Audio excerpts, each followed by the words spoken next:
Kung mahilig kayo sa halo-halo, yes, Present! Ayan.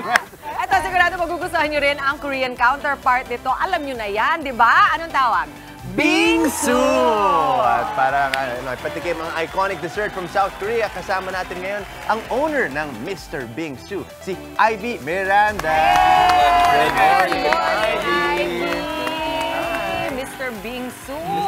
Ano ba muna ang pinagkaiba ng bingsu sa halo-halo? Actually, sir, yung Mr. Bingsu, shaved ice siya, milk-based. So, parang ang snow, yung ice niya is parang snow, nagme-melt sa bibig. Kasi hindi mo na kaya i-shake ng ano Yes. todo.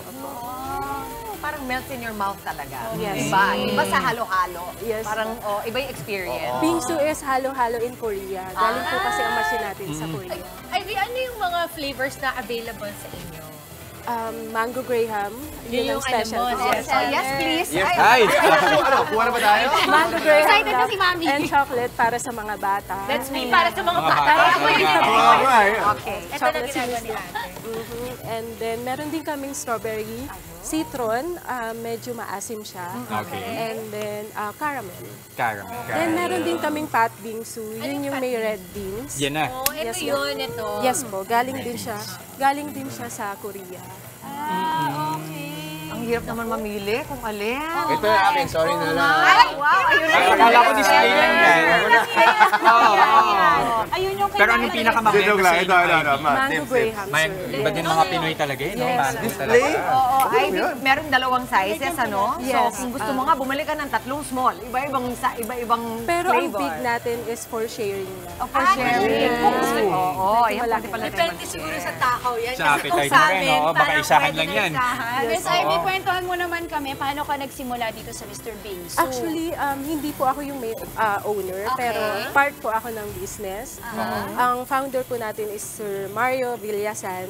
Natuklasan niya ang bingsu sa Canada pa. So, Korea, Canada, tapos Manila. yes, oh. kaya nagtataka siya bakit wala sa Pilipinas. So, nag-research siya bakit hindi tayo magtayo dito sa Pilipinas.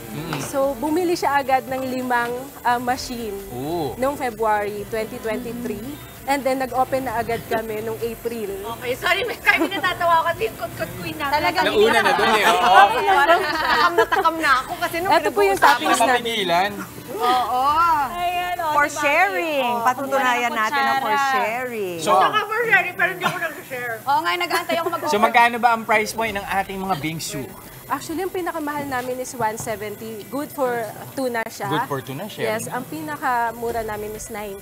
Okay, pwede na.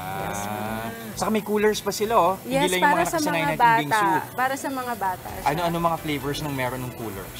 Fruits like blueberry and mango, melon, tiger's blood, Lychee. winter, yes, lychee. Perfect. Tiger's blood, ano yun? Hindi niya napigilan eh. Hindi niya napigilan yung ano yung tiger's Ano blood. siya, parang blueberry din. Blueberry. Okay. Napansin ko sobrang pino yung yellow niya. Yes, para siyang snow. Parang snow. Ah, so ganito pala pag snow. Hindi siya nakakangilo. Nakatatlo na kami, kayo. Ayun na, inaantay ko na eh. Antay namin yung mango.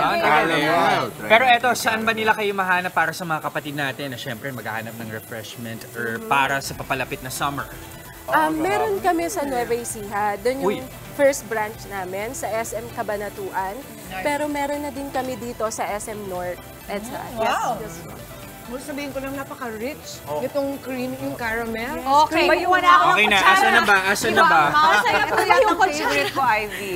Nadala kami dun sa napaka-rich eh. Wow, ang dami. Nakakamayaman. Oo, Nakaka-rich. Nakaka-rich, napakayaman.